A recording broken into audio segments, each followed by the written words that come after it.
Was there anything special about this this albino doe? Like anything crazy about that? Yeah, it was kind of a cool hunt. That albino doe, we had a very short window of time when we could hunt white deer.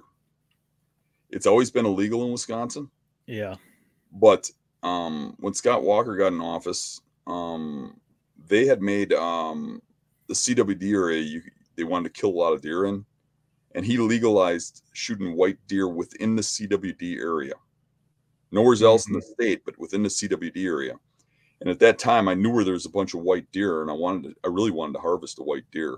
So I started hunting them, and I believe it was the same deer. I shot over its back once, and somewhere I got the film of that buried someplace. But I believe it was just a yearling when I shot over its back. But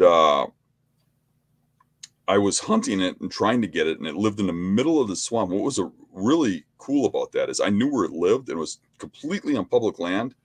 And you talk to people that hunted out there forever, and they'd never seen it. Really? That they could get through that swamp without ever getting seen. It would just stay in the cattails. And I knew where there was an island where it hung out. And I would try to get in there every now and then and hunt it. And my buddy Pete hunted in there, and he had to go by him. And then one time I had Dan Durbin, the big outdoor writer, wanted to do a hunt with me and do a story on the hunt.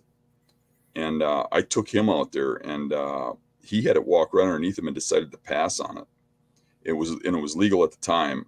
And his logic was that he wrote for some pretty liberal newspapers and stuff, and he thought he'd get hung if he shot a white deer.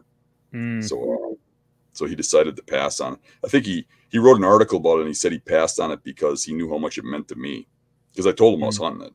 But I don't think that's the reason. I think he passed on it because he was worried about getting hung. Because there was a lot of people shooting really big albinos at the time, and the liberals would just go after him like crazy. I mean, they'd crucify them, get them fired from their jobs and everything else. Where I really didn't care. They got me fired. I'd have more time to hunt.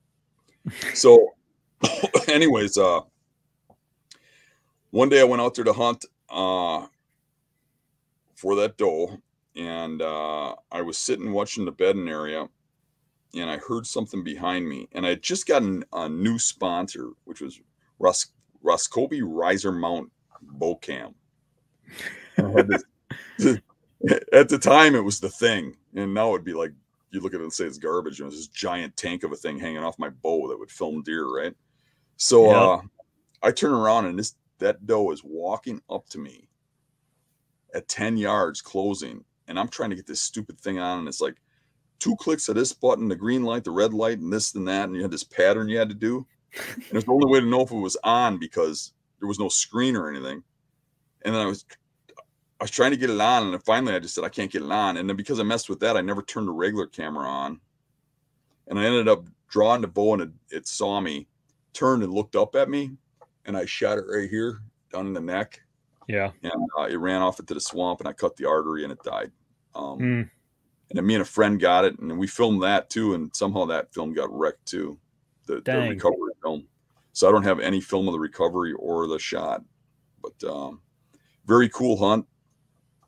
And it was kind of like my dream to shoot that. And one funny thing too,